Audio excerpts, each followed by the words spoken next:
मंच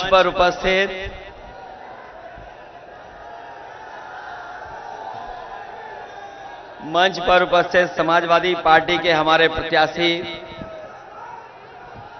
पूर्व सांसद ब्रजेंद्र सिंह जी, आपके बगल की लोकसभा के प्रत्याशी जसवीर वाल्मीकि जी, पार्टी के हमारी जिला अध्यक्ष श्रीमती लक्ष्मी धनगर, महासचिव मनोज यादव, पूर्व विधायक आदरणीय जफर आलम साहब, वीरेश यादव जी, राकेश सिंह जी, उस्मान खान, अब्दुल हमीद गौसी जी, राकेश सिंह जी, अज्जू इसाक जी, पूर्व जिलाध्यक्ष रसपाल सिंह जी, अशोक यादव जी, गिरीश यादव, साहिद सिद्दीकी जी, विनोद सविता जी, मुजाहिद किदवई जी, पार्टी के बड़े नेता सुभाष लोधी से लेकर के बहुत सारे हमारे नेता, मैं जिन साथियों का नाम नहीं ले पा रहा हूं, बड़ी संख्या में हमारे सभी समाजवादी पार्टी के नेता जो मंच पर उपस्थित हैं, आम आदमी पार्टी के संगठन के सभी हमारे पदाधिकारी नेता, कांग्रेस पार्टी के पदाधिकारी और इस चुनावी जनसभा में आए हुए आदरणीय बुजुर्ग, माताएं, बहनें, नौजवान साथी और पत्रकार बंधुओं, मैं सबसे पहले आप सबका बहुत बहुत आभार प्रकट करना चाहता हूं। मैं देख रहा हूं जहां इतनी गर्मी है और दोपहर का वो समय है जिस समय सबसे ज्यादा गर्मी होती है, तापमान होता है, हमारा पंडाल भी उतना मजबूत नहीं है, लेकिन उसके बावजूद भी मैं देख रहा हूं जोश और उत्साह ऐसा दिखाई दे रहा है कि अलीगढ़ वाले इस बार सब रिकॉर्ड तोड़ने जा रहे हैं। अलीगढ़ वाले न केवल रिकॉर्ड तोड़ने जा रहे हैं, बल्कि एक नया रिकॉर्ड बनाने जा रहे हैं। 10 साल कोई छोटा मोटा समय नहीं होता है। 10 साल बहुत लंबा समय होता है। जिन्हें मौका दिया गया जीत करके गए, दिल्ली में भी सरकार, यूपी में भी सरकार, और जनता की तरफ से आवाज आ रही है कि सांसद जी हाजिर हों और 10 साल का हिसाब किताब दें, 10 साल का हिसाब किताब दें। वैसे चुनाव के रुझान तो बाद में आते हैं, लेकिन अभी दिल्ली वालों का और लखनऊ वालों का आपने भाषण सुना होगा। चुनाव के रुझान आने लगे हैं, चुनाव के रुझान आने लगे हैं, और चाहे उत्तर प्रदेश हो, देश हो, इंडिया गठबंधन की चर्चा होने लगी है। जो पश्चिम से हवा चली है, जो पश्चिम के लोगों ने मतदान किया है, उस मतदान ने ऐलान कर दिया है कि भारतीय जनता पार्टी का इस बार सफाया होने जा रहा है। मैं अलीगढ़ वालों से कहूंगा कि एक ऐसा ताला बनाओ, हम सब लोग मिलकर के भाजपा के गलत मंसूबे हमेशा हमेशा के लिए ताला लगा दें। ये जो मंसूबे हैं उनके नफरत फैलाने के, ऐसा ताला लगा देना कि हमेशा हमेशा के लिए नफरत बंद हो जाए। और अलीगढ़ ने कभी एक बार नहीं, न जाने कितनी बार सौहार्द का परिचय दिया है, भाईचारा का परिचय दिया है। ये जो हमारी मिली जुली संस्कृति है, जहां हम लोग मिलजुल करके रहते हैं, जो लोग सत्ता से बाहर जाने वाले हैं, उनके भाषणों में चुनाव के परिणाम का रुझान दिखाई देने लगा है। इन्होंने मन की बात तो की है, ये जो बातें निकल के आ रही हैं, जो दूसरों पे थोपी जा रही हैं, दरअसल इनकी मन की बात है। और जो मन की बात आ रही है, हम उनसे कहना चाहते हैं कि अब समय आ गया है, अब संविधान की बात हो। ये जो गारंटी देते घूम रहे हैं, ये गारंटी उसी तरह की है जैसे कोरोना में हमसे और ताली थाली बजवाई थी। ये लोगों को गारंटी नहीं, घंटी दे दी है कि जाओ बजाते रहो। जो ये गारंटी है, जुमले से 10 साल लंबी है। 10 साल पहले जुमला था और अब गारंटी आई है। इसलिए मैं आपसे अपील करने आया हूं, जब हम और आप लोग मतदान करें तो हम लोग सावधान भी रहें, क्योंकि इधर हमारे किसान भाई से लेकर के हर वर्ग के लोगों ने देखा है कि इनकी सरकार में कितनी तकलीफ और परेशानी आई है। हम अपने किसान भाइयों से कहना चाहते हैं, ये सरकार जब से आई है, हमारा किसान संकट में चला गया। उनके सामने जो मुसीबतें आई, शायद आजादी के बाद इतनी मुसीबतें किसानों के सामने कभी नहीं आई। और मैं याद दिलाना चाहता हूं कि जब कोरोना था, जब सब कुछ बंद हो गया, अगर कोई खेतों पे जाकर के अन्न पैदा कर रहा था तो वो हमारे किसान और हमारे किसान के बेटे जाकर के अन्न पैदा कर रहे थे। और न केवल हमें आपको पेट भरने के लिए अन्न पैदा किया, बल्कि इस देश की अर्थव्यवस्था बचाने का भी काम किया। ये लोग धोखे से काले कानून लाए थे। हमारे किसान जानते होंगे, पूरे प्रदेश और देश के किसान दिल्ली जाकर के इस सरकार के खिलाफ खड़े हो गए।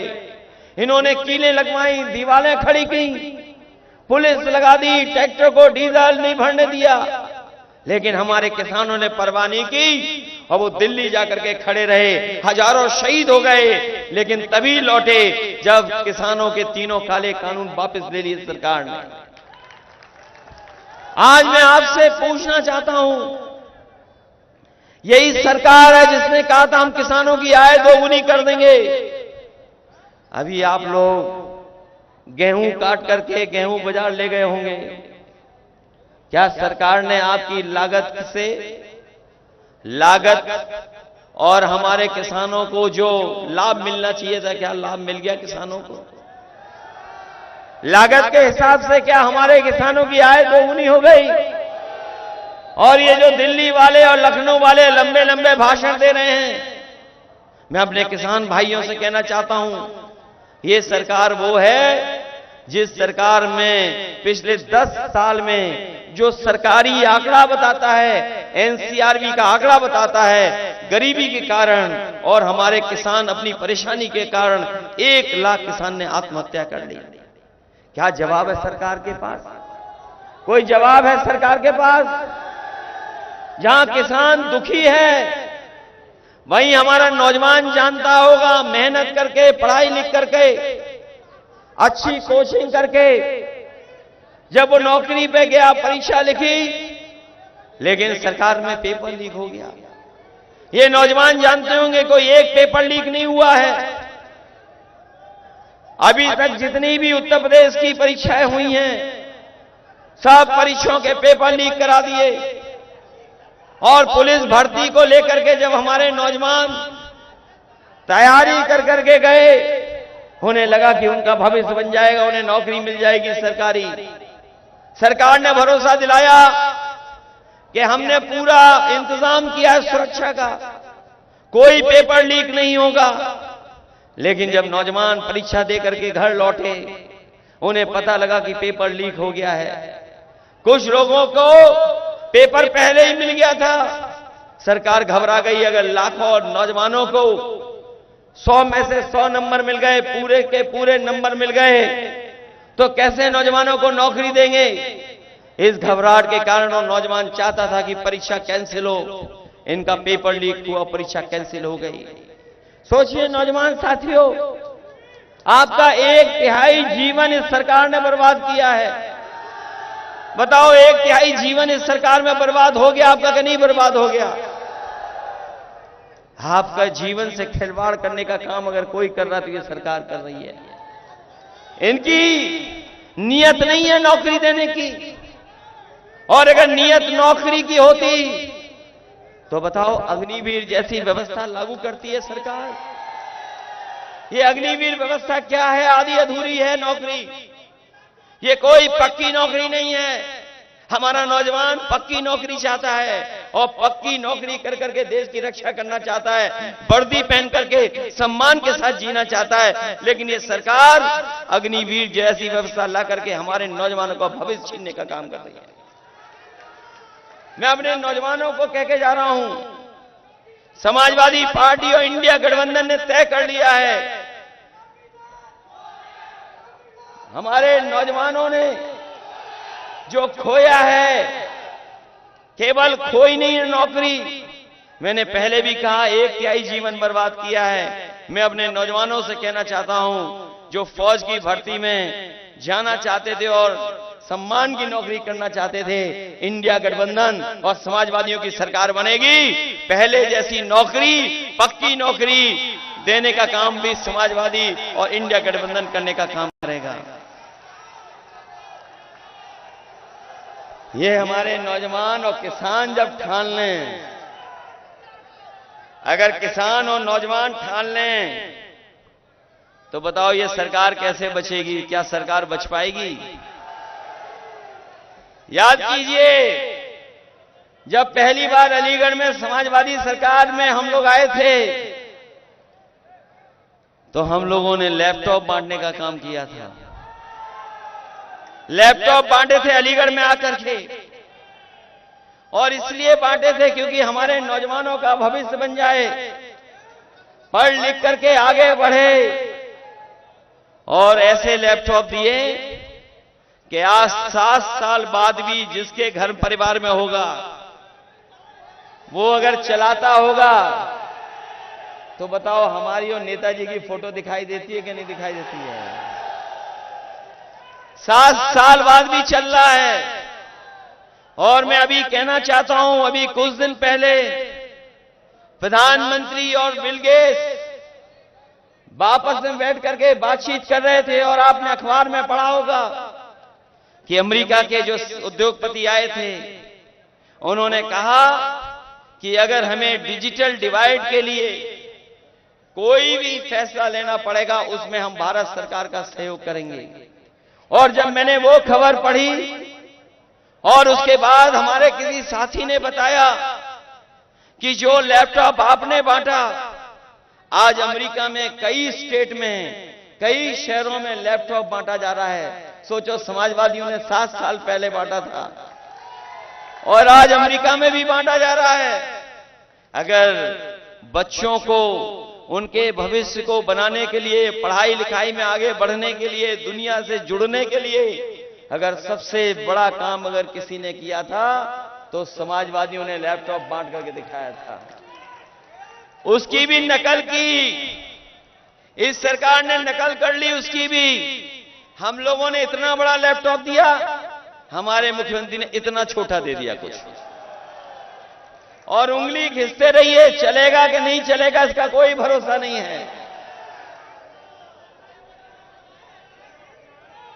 आपको याद होगा,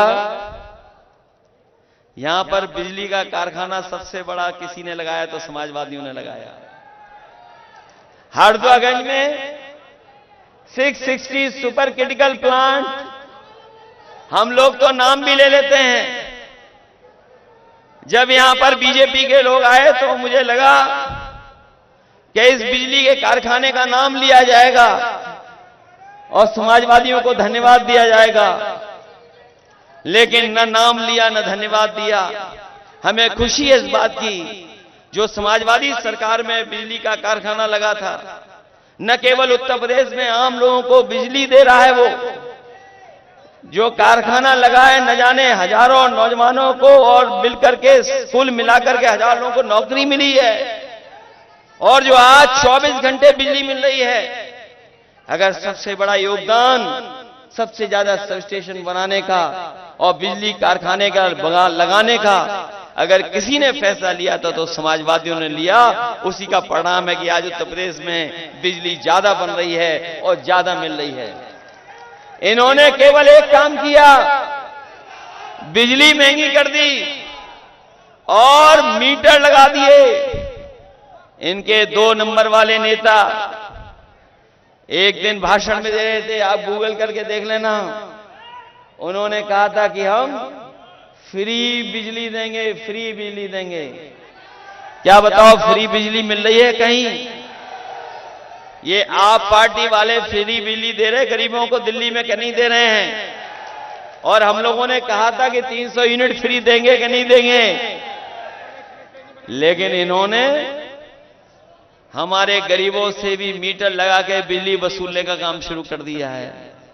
ये सड़क पर जो एम्बुलेंस चलती है, ये जो गरीबों की मदद के लिए पहुंच जाती है, आप फोन करते थे एम्बुलेंस पहुंच जाती थी, मदद करती थी गांव में भी जाकर के।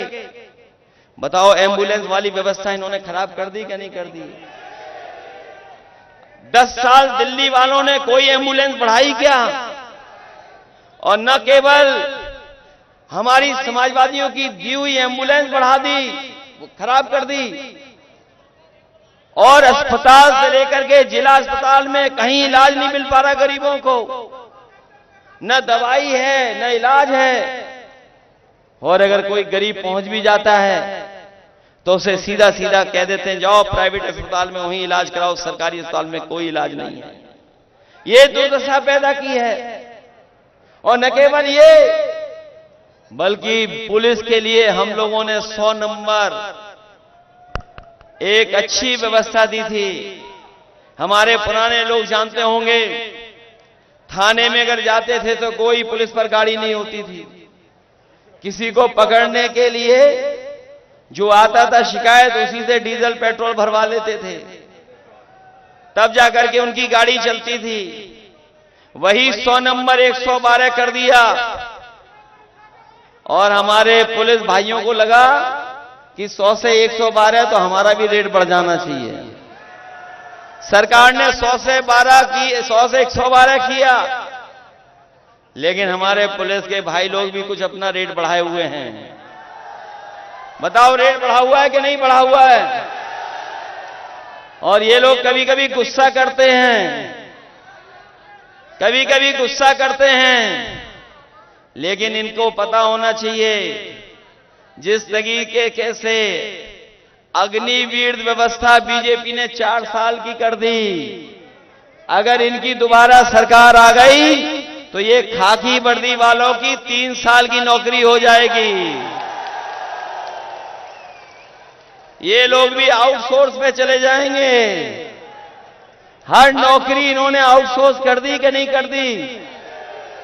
सोचो आप 3 साल बाद ये घर चले जाएंगे तो हमारे और आपकी तरह ही खेतों में घूम रहे होंगे।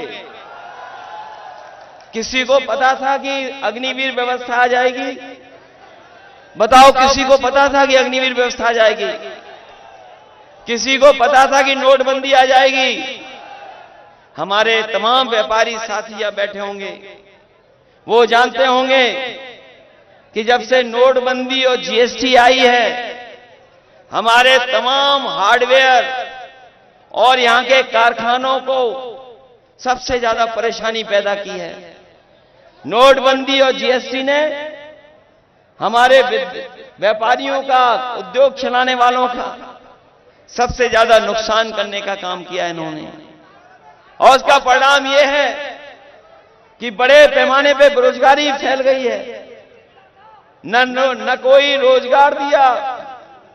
और जो लोग कहते थे 1 डिस्ट्रिक्ट 1 प्रोडक्ट, बताओ हमारे अलीगढ़ के कारखाने वालों को क्या लाभ मिला है 1 डिस्ट्रिक्ट 1 प्रोडक्ट में?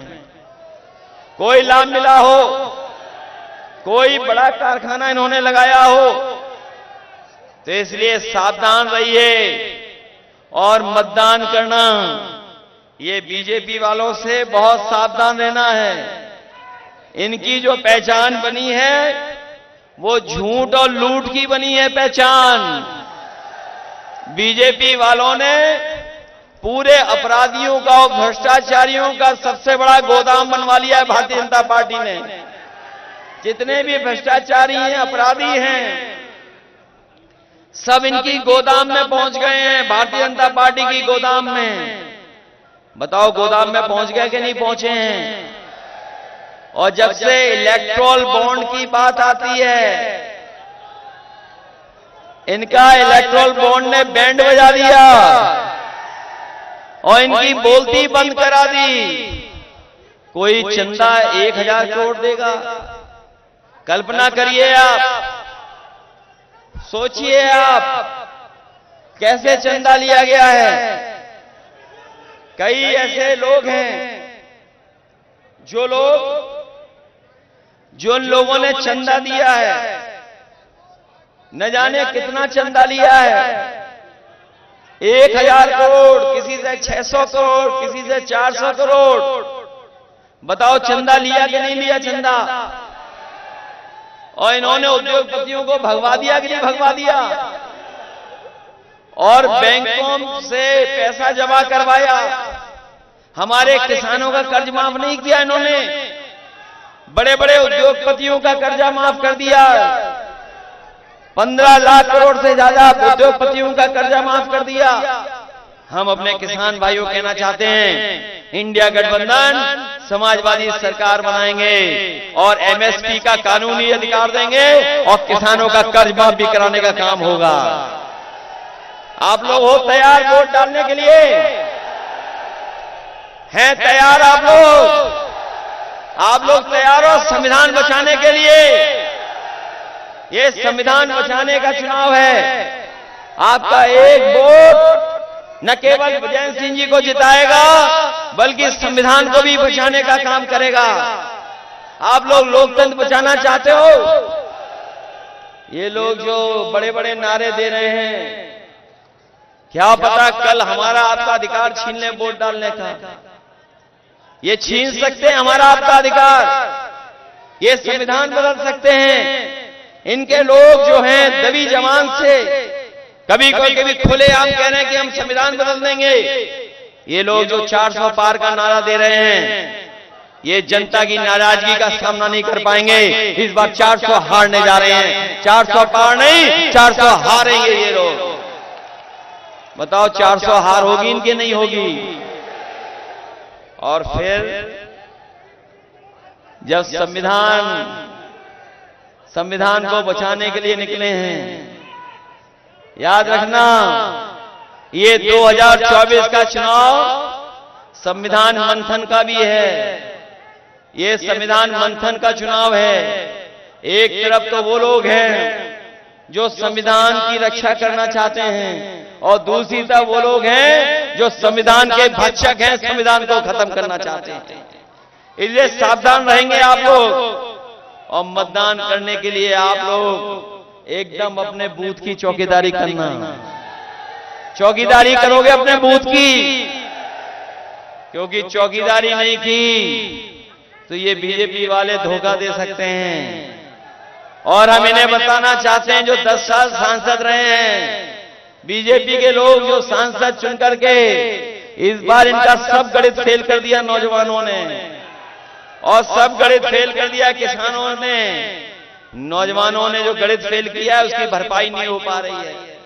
आप हिसाब लगा लेना, अगर 60 लाख बच्चों ने जिन्होंने परीक्षा लिखने की तैयारी की थी, 60 लाख बच्चों का परीक्षा छूटी है, नौकरी छूटी है। और अगर इनके माँ बाप को जोड़ लें, 3 वोट एक घर में जोड़ लें हम अगर, तो 60 लाख का गुणा 3 में हो गया 1 करोड़ 80 लाख। और 1 करोड़ 80 लाख का अगर हमने भाग दे दिया 80 लोकसभाओं में, तो बताओ हर लोकसभा में कितना वोट कम हो गया? 2,25,000 वोट कम हुआ है हर लोकसभा में। बताओ इनके पास कोई भरपाई है 2,25,000 वोट करने की? महंगाई हुई कि नहीं हुई? महंगाई आज बताइए, हर चीज महंगी हो गई। अगर आप अरहर की दाल भी खरीदोगे, चने की दाल, तो महंगी हो गई कि नहीं हो गई? आटा महंगा हो गया कि नहीं हो गया? हमारे किसानों का सस्ता गेहूं खरीद लिया और जाकर के बाजार में देखना जो पैक्ड आता है आटा, बताओ वो कंपनियां मुनाफा कमा रही है नहीं कमा रही हैं। इसलिए समाजवादियों ने तय किया है जो राशन गरीबों को मिल रहा है वो तो मिलेगा भी, उनके स्वास्थ्य को, उनके खाने को पौष्टिक कैसे बनाया जाए उसके लिए अगर हमें जिस तरीके से संपन्न लोग बाजार से पौष्टिक आटा पैक्ड खरीदते हैं, हम अपने गरीबों को भी उससे अच्छा पैक्ड आटा दे करके और उनको डाटा फ्री भी देने का काम समाजवादी लोग करेंगे। आप लोग जानते होंगे मोबाइल फ्री थे, मोबाइल फ्री था लेकिन डाटा पे पैसा लिया जा रहा है और हमारे नौजवान तो महीने में न जाने कितना डाटा इस्तेमाल कर रहे हैं। और अब तो हमारे गांव के बुजुर्ग लोग भी डाटा को इस्तेमाल करना जान गए हैं। मोबाइल से सब चीजें आई जा रही हैं, खाना मंगाओ तो पहुंच रहा है इंटरनेट से। ये भी समाजवादियों की देन है, अगर इंटरनेट लाइनें बिछी हैं तो समाजवादियों की देन है। आज सामान खरीदने से लेकर के सब हो रहा है, इसलिए समाजवादी पार्टी ने तय किया है सरकार बनने पर अपने गरीबों को राशन के साथ साथ पौष्टिक आटा और अपने लोगों को डाटा फ्री दिलाने का काम समाजवादी लोग करेंगे। इसलिए मदद करिए, मदद करिए। ये अलीगढ़ की पहचान यहां के भाईचारे से है, अलीगढ़ की पहचान गंगा जमुनी तहजीब से, हमारी संस्कृति से है। अलीगढ़ की पहचान इल्म और तालीम से भी है। अगर कोई भी हमें यहाँ के लोगों को पढ़ाई से लेकर के और चीजों को बढ़ाने का काम करना होगा तो हम लोग करेंगे। शिक्षा विभाग में भी आपको याद होगा शिक्षा मित्रों की भी मदद की थी, शिक्षकों की भी मदद की थी, हर वर्ग के लोगों की मदद करने का काम किया था। और हमें याद है हमारे विधायक जी जफर आलम साहब जो कहते थे वो हम लोग करके दिखा देते थे। चाहे अलीगढ़ शहर में कुछ भी कहा होगा वो हम लोगों ने करने का काम किया है। सुना है इधर ये अलीगढ़ शहर का कंपटीशन गोरखपुर से चल रहा है, बरसात में किसमें ज्यादा पानी भरेगा इसका कंपटीशन चल रहा है। बताओ यहां जल भराव है कि नहीं है। हमारे शहर अच्छे हो जाने ये शहरों को बर्बाद कर दिया, जहां गांव बर्बाद कर दिए। किसानों को अपनी रखवाली करनी पड़ रही खेतों की, बताओ रखवाली करनी पड़ रही कि नहीं करनी पड़ रही है। इसलिए आप सब लोग हमारी मदद करना। जो उत्साह तो बता रहा है कि अभी तक की मैं जानता हूं कि अलीगढ़ से जो संदेश जा रहा है वो लाखों लाख से वोट से जीतने वाला जा रहा है।